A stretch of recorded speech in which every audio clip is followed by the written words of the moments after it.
Part 11. The 9 Situations. Sun Tzu said, "The art of war recognizes 9 varieties of ground. 1. Dispersive ground. 2. Facile ground. 3. Contentious ground. 4. Open ground. 5. Ground of intersecting highways. 6. Serious ground. 7. Difficult ground. 8. Hemmed-in ground. 9. Desperate ground." When a chieftain is fighting in his own territory, it is dispersive ground. When he has penetrated into hostile territory, but to no great distance, it is facile ground. Ground the possession of which imports great advantage to either side is contentious ground. Ground on which each side has liberty of movement is open ground. Ground which forms the key to 3 contiguous states, so that he who occupies it first has most of the empire at his command, is a ground of intersecting highways. When an army has penetrated into the heart of a hostile country, leaving a number of fortified cities in its rear, it is serious ground. Mountain forests, rugged steeps, marshes, and fens, all country that is hard to traverse, this is difficult ground. Ground which is reached through narrow gorges, and from which we can only retire by tortuous paths, so that a small number of the enemy would suffice to crush a large body of our men, this is hemmed-in ground. Ground on which we can only be saved from destruction by fighting without delay is desperate ground. On dispersive ground, therefore, fight not. On facile ground, halt not. On contentious ground, attack not. On open ground, do not try to block the enemy's way. On the ground of intersecting highways, join hands with your allies. On serious ground, gather in plunder. In difficult ground, keep steadily on the march. On hemmed-in ground, resort to stratagem. On desperate ground, fight.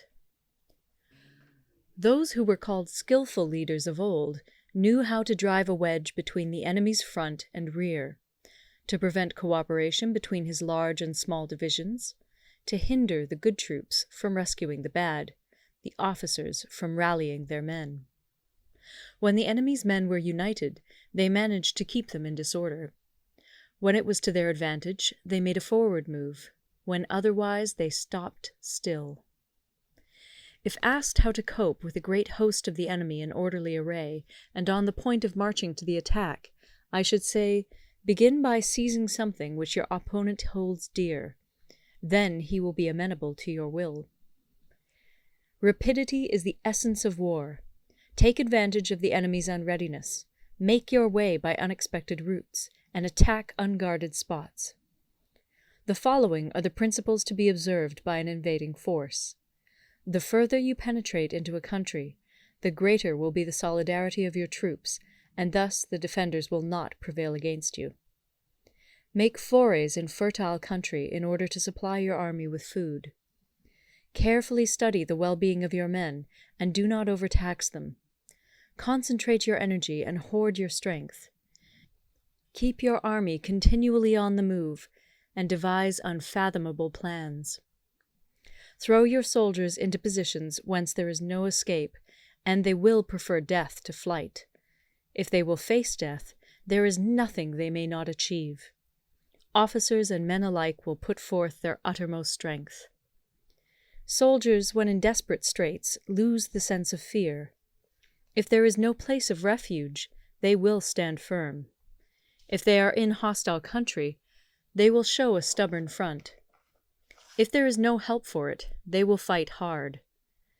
Thus, without waiting to be marshalled, the soldiers will be constantly on the qui-vive.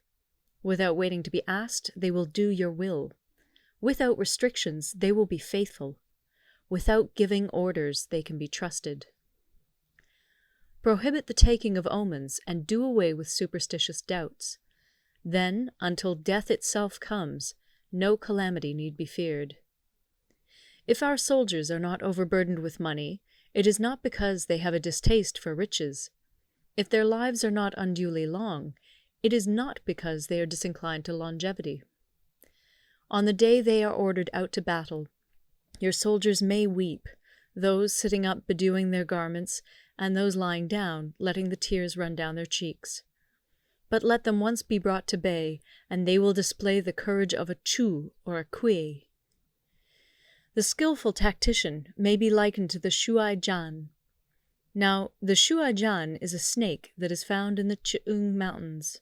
Strike at its head, and you will be attacked by its tail. Strike at its tail, and you will be attacked by its head. Strike at the middle, and you will be attacked by head and tail both. Asked if an army can be made to imitate the Shuai Jan, I should answer yes. For the men of Wu and the men of Yue are enemies. Yet if they are crossing a river in the same boat and are caught by a storm, they will come to each other's assistance, just as the left hand helps the right. Hence, it is not enough to put one's trust in the tethering of horses and the burying of chariot wheels in the ground. The principle on which to manage an army is to set up one standard of courage, which all must reach. How to make the best of both strong and weak, that is a question involving the proper use of ground. Thus, the skillful general conducts his army just as though he were leading a single man, willy-nilly, by the hand. It is the business of a general to be quiet, and thus ensure secrecy, upright and just, and thus maintain order. He must be able to mystify his officers and men by false reports and appearances, and thus keep them in total ignorance. By altering his arrangements and changing his plans, he keeps the enemy without definite knowledge. By shifting his camp and taking circuitous routes, he prevents the enemy from anticipating his purpose. At the critical moment, the leader of an army acts like one who has climbed up a height and then kicks away the ladder behind him. He carries his men deep into hostile territory before he shows his hand. He burns his boats and breaks his cooking pots. Like a shepherd driving a flock of sheep, he drives his men this way and that, and nothing knows whither he is going. To muster his host and bring it into danger, this may be termed the business of the general.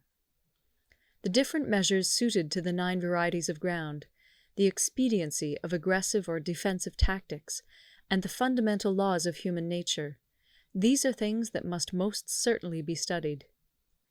When invading hostile territory, the general principle is that penetrating deeply brings cohesion. Penetrating but a short way means dispersion. When you leave your own country behind and take your army across neighborhood territory, you find yourself on critical ground.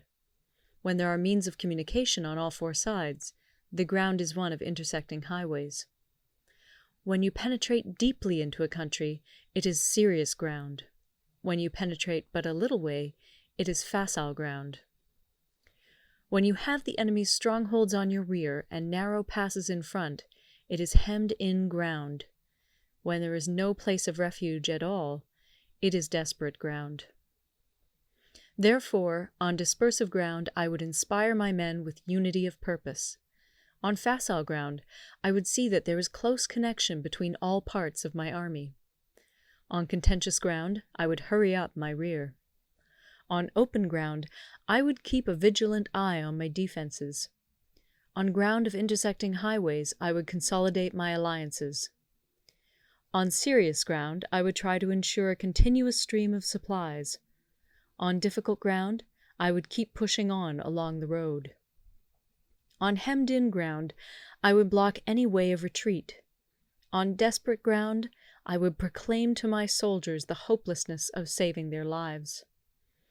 For it is the soldier's disposition to offer an obstinate resistance when surrounded, to fight hard when he cannot help himself, and to obey promptly when he has fallen into danger. We cannot enter into alliance with neighboring princes until we are acquainted with their designs. We are not fit to lead an army on the march unless we are familiar with the face of the country, its mountains and forests, its pitfalls and precipices, its marshes and swamps. We shall be unable to turn natural advantages to account unless we make use of local guides.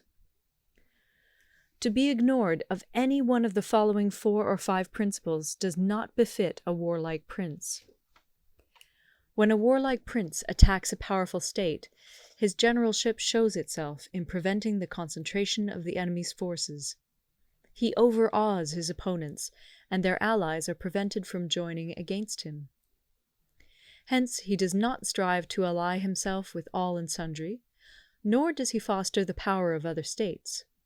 He carries out his own secret designs, keeping his antagonists in awe. Thus he is able to capture their cities and overthrow their kingdoms.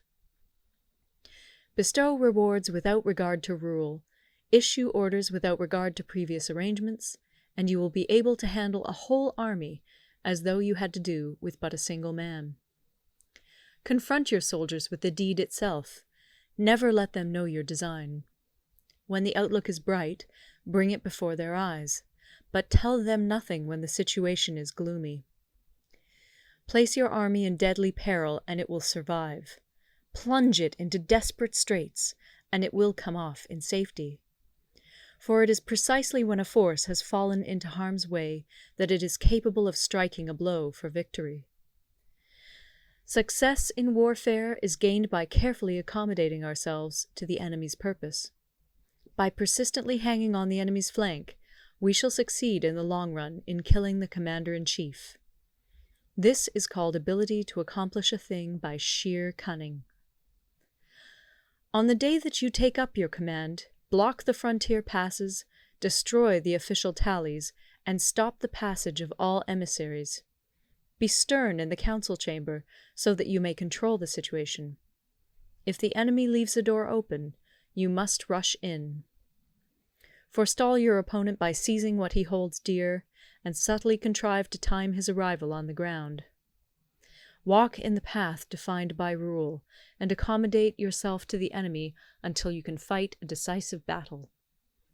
At first, then, exhibit the coyness of a maiden, until the enemy gives you an opening. Afterwards, emulate the rapidity of a running hare, and it will be too late for the enemy to oppose you. Part 12. The Attack by Fire. Sun Tzu said, "There are 5 ways of attacking with fire."